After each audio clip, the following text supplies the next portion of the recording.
On September 18, 2025, a small town in North Carolina was shaken by tragedy. Just before 3 o'clock in the afternoon, a Cirrus SR-22T crashed near the Macon County Airport in Franklin.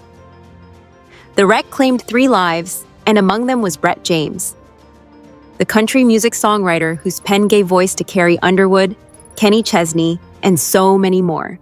A man whose melodies filled stadiums was silenced in a quiet community, right next to an elementary school where children had just finished their lunch.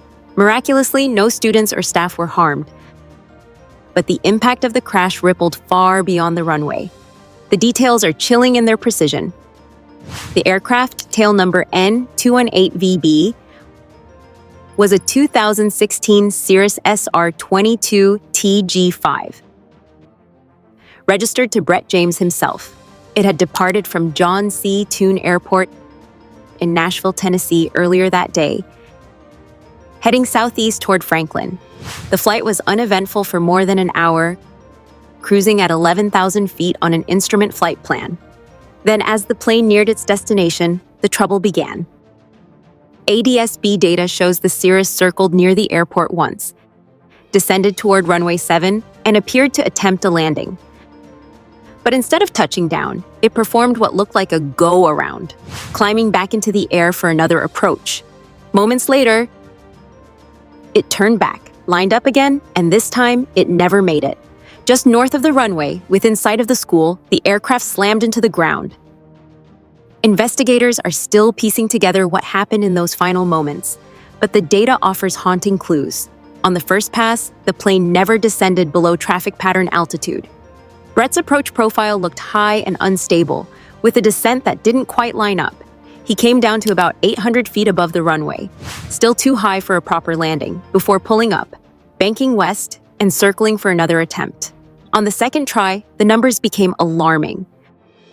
A descent rate of over 1,300 feet per minute, a slowing airspeed down to 79 knots, dangerously close to the stall speed for that aircraft.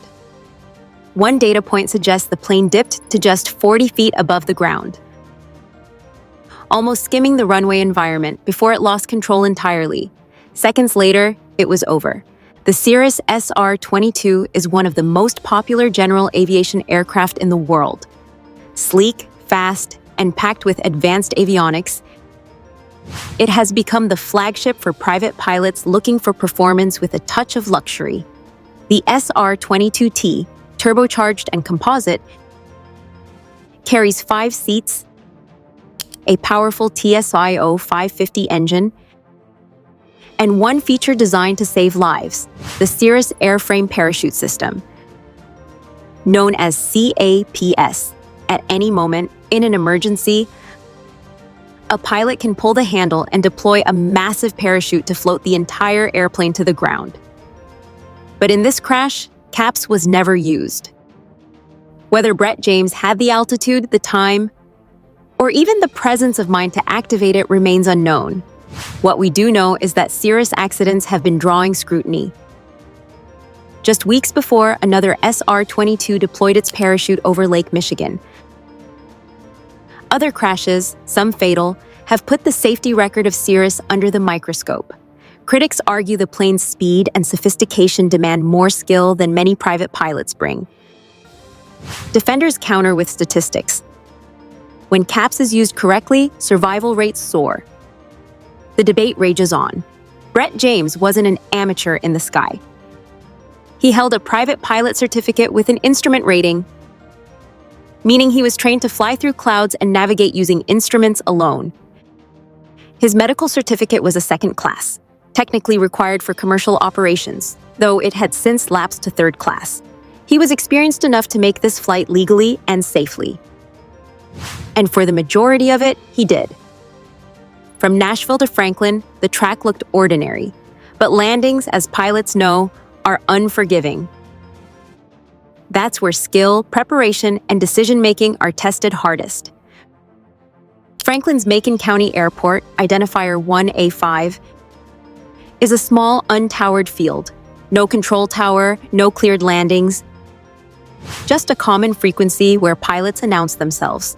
Whether Brett made those calls is unclear. No audio has surfaced yet. The runway itself is generous for a county strip. 5,000 feet long, 100 feet wide, aligned east-west. On a clear day, with scattered clouds and good visibility, it should have been routine. But the ADSB tells a story of an unstable approach, a rushed correction, and ultimately, a descent that proved catastrophic. Why? That's the question investigators will try to answer. Did he misjudge his descent after being left high on approach? Did mechanical trouble play a role? Did weather, though reported mostly clear, hide turbulence or crosswinds? Or was it human error, an overcorrection? A loss of airspeed awareness in those final critical seconds. The loss of Brett James adds a layer of tragedy that extends far beyond aviation circles. His songwriting career spanned decades, crafting hits that defined country music's modern era. He was known not just for his talent, but for his generosity in mentoring younger artists. For fans, the thought of him piloting his own aircraft, charting his own course through the skies, fits the image of a man who always chased his passions head-on. That passion now has a devastating epilogue. The Cirrus SR-22, for all its technology, remains a pilot's airplane, and like any aircraft, it punishes mistakes at low altitude. In those last seconds, the numbers show Brett descending rapidly, slowing near stall, perhaps trying to salvage a landing that had slipped away. It's a reminder of aviation's unforgiving truth. The margin for error near the ground is razor thin. For the families of those lost, answers may never feel sufficient. For the aviation community, each crash is a chance to learn, to ask hard questions, to prevent the next tragedy. And for music fans, the loss of Brett James is a reminder that behind the statistics and data are real lives. Artists, parents, friends, gone too soon. As the NTSB investigates, pilots will debate the Cirrus again. Is it a marvel of modern aviation safety, or a high-performance machine that tempts pilots into mistakes? The numbers will be examined, the profiles dissected, and safety briefings rewritten. But for Franklin, North Carolina, the memory will remain simple. A quiet afternoon broken by sirens, a schoolyard spared by fate, and a community mourning a man whose songs once lifted millions. In aviation, there's a saying, takeoffs are optional, landings are mandatory. Brett James's final flight is a heartbreaking reminder of just how difficult that last task can be. And that brings us to the end of this episode. If you found this coverage informative, please consider liking the video, subscribing to the channel, and hitting the notification bell. Because here we break down the stories behind the headlines, stories that deserve more than just a passing glance. Until next time, fly safe.